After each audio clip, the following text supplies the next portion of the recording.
What's up, guys? We're back for another Star Wars review, and today we're going to be taking a look at the majority of the new 3 3/4 inch wave of Solo figures from Hasbro. So just for example's sake, we've got the Range Trooper here, and this guy is the standard kind of card for this wave.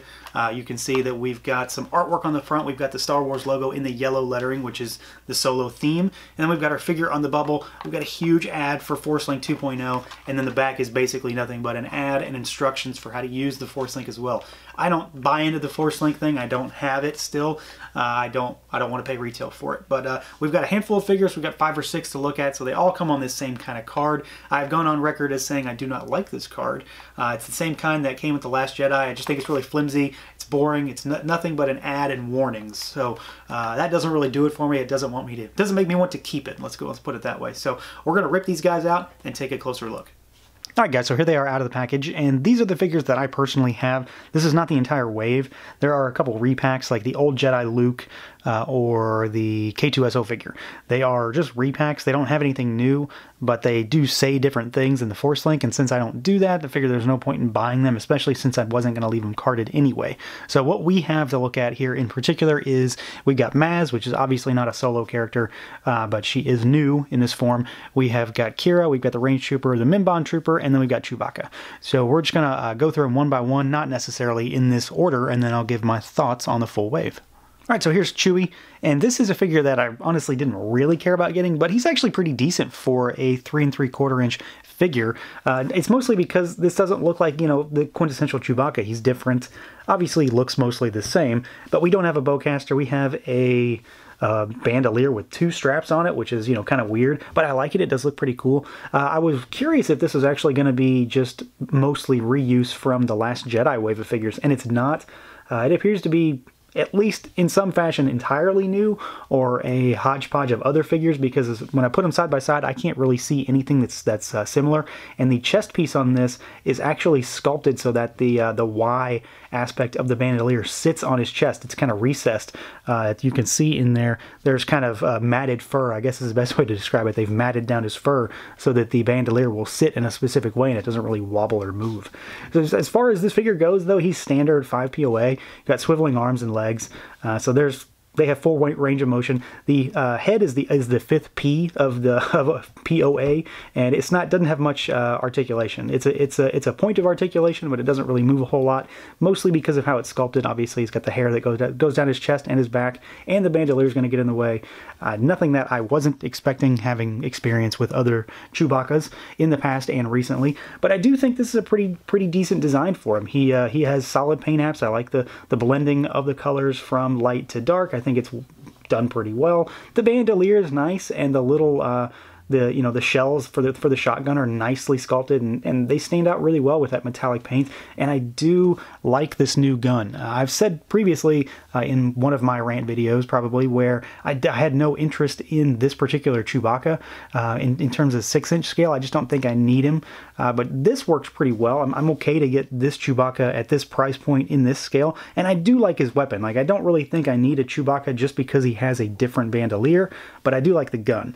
That's not enough for me to buy a Black Series in that respect, but I do think it looks pretty cool. It's a nice, big, hefty shotgun. I'm curious to see him mow down some Imperials with this, or aliens, or anybody, but I do think it looks pretty cool. It's got a little bit of paint on it on the grip of the gun. Otherwise, it's just casting kind of a gun-y looking color, but that's about it. So Chewbacca, pretty standard figure, normal articulation, but he does look pretty cool, and it is a slight modification. It's not just the same old figure we get time and time again.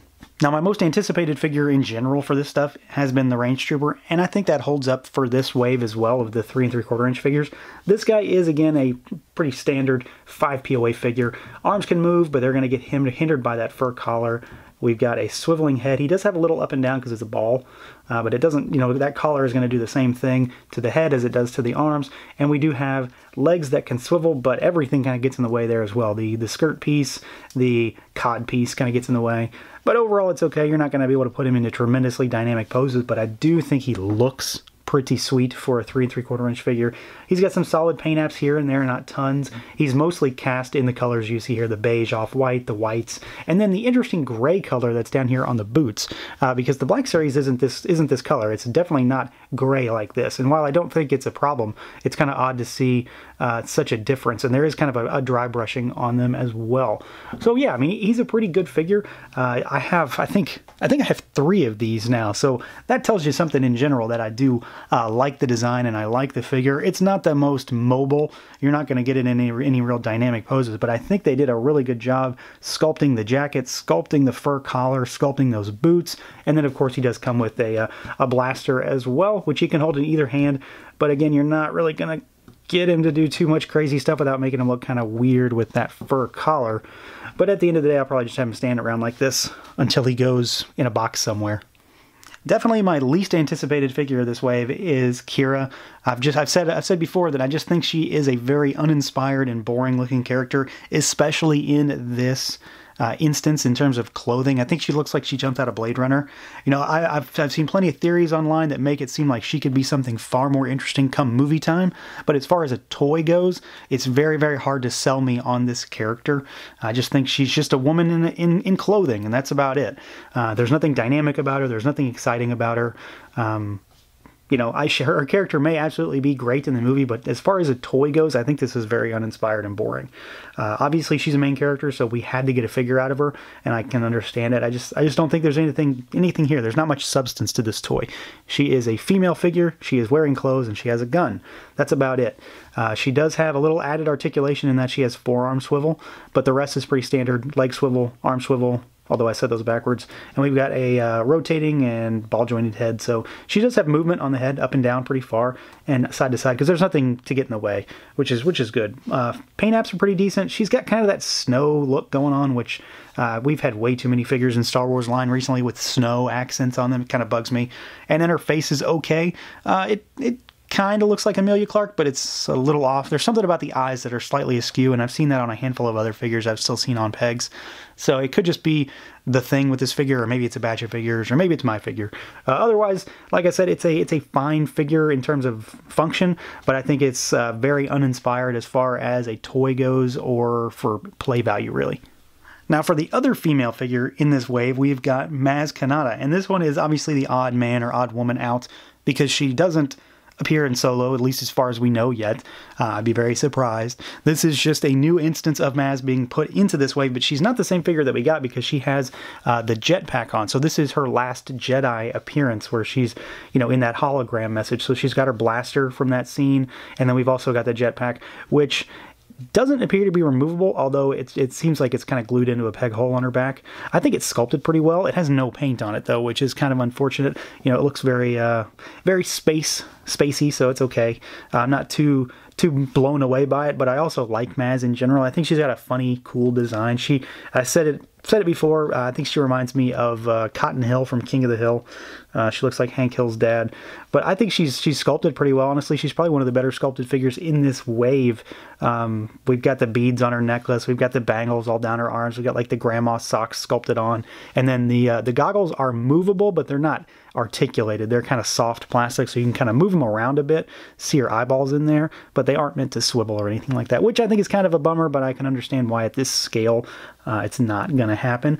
So yeah, she's kind of a fun little character. I don't know that we really needed her. I'm not sure anybody was really clamoring to get the jetpack, although I say that and I bought her. But yeah, so we got Maz Kanata. If you've got the first one, you may not need this one unless you absolutely have to have it all. But if you missed that first one in that 4-pack that she came out in, now would be a good time, because you get that jetpack, and everybody needs a jetpack. And lastly, here is the Mimban Stormtrooper. So we have got 2 troopers in this wave. The Range Trooper is my favorite because it's so new. This guy is a different take on something that's very familiar. So we've got a Stormtrooper that's all dirtied up, and he does have a really nice kind of dirty, muddy paint job that's just all over the armor on this guy. And then he has, of course, the cape with the hood. I wish the hood was movable in some way, or I wish there was a hood that we could put on this trooper. I think that might elevate him a little bit more. But I think the design in general on this trooper is actually pretty cool. Something about capes kind of usually does it for most toys. I do have one major gripe about this figure in general, and that comes down to his sculpt. So he's one of those figures where he's sculpted in such a way that his feet are not flat on the ground unless they're like this, one foot in front of the other. And when I do that, he is so back heavy that he just wants to topple over. So I've had to position him in such a way that he sits with his foot kind of on the tippy toes on his left foot there, which ultimately is not a huge deal for me, but there's definitely something wonky about his design. I know that other people have reported the same thing. I've seen people posting on Instagram or Facebook groups and Twitter as well, where they just have not been able to get this figure to stand up perfectly, or some people where their capes are somehow hitting the ground. I don't have that problem, thankfully. That would be kind of annoying. So that's kind of the thing for me. That's the negative. The rest of the figure I think is pretty solid. As far as articulation goes, it's pretty standard. Legs can swivel, arms can swivel. He does have rotating wrists. I've actually left the little strap on from the package to keep the gun in place, just because I don't have any reason to take it out yet. He does, however, have a sculpted arm, so this arm is sculpted this way. It's never going to come out of that position. There is no other elbow articulation or anything like that. And then the head is, of course, movable, but the cape is going to hinder that, which is to be expected. I mean, there's another layer of plastic between the chest and the head, and I'm not surprised by that at all. The big thing for me that's kind of cool and different is that we have this Stormtrooper that has this enormous sniper rifle. He can hold it in both hands if you so choose. It's just really cumbersome, and it's really, really hard to use. So I'm probably never going to use it. I'm probably just going to keep it like this, or I'll have him hold it, upright maybe in his hand. But other than that, I think it looks fine on his shoulder with his regular blaster rifle kind of front and forward. So I generally like this design. I think it's pretty cool, but there's some fundamental kind of weirdness going on with this figure in terms of its arms being sculpted in that way, and then the leg being sculpted this way. This is the thing that I've kind of said time and time again. This really bugs me when it's implemented in such a way that, like, you've got to have him set forward, but he has so much stuff on the backside that he just wants to fall right over. So at the end of the day, this wave is decent. I'll go decent. Chewie's pretty well implemented. Maz is pretty well implemented. We've got the Range Trooper, which I'd say is definitely my favorite of the bunch. I like his design. I like the way it looks. He's kind of limited on articulation, but I think he works pretty well. The Mimban Trooper, I still think looks really cool. I like the idea behind it. I like that nasty, muddy paint job. I like the fact that he comes with that huge sniper rifle, and I love the cape. But I still don't like figures that are sculpted to stand a certain way, especially when they can't really stand that way. At least in my experience, that's the way it goes so far. So if yours are working better, please let me know. And then the Qi'ra figure is just one that I don't really need to have, but at the same time, I had to get her just to get all the new stuff. I just think she's really boring. I hope she's a cool character in the movie, but as far as the toy goes, it leaves a lot to be desired. So it's an okay wave. I'm really looking forward to hopefully getting some aliens out of this line, because as we've seen, there are tons to choose from in Solo. But the troopers are where to go. I think if you really wanted to get a couple, both of them would work out pretty well, but I put my money on the Range Trooper just for cool factor, although the Mimban Trooper is the hard one to get right now. So that's going to do it for this look at the 3 3/4 inch Solo Wave 1 figures from Hasbro. Feel free to like, comment, subscribe, and share. Let me know what you think. Thanks for watching, and until next time.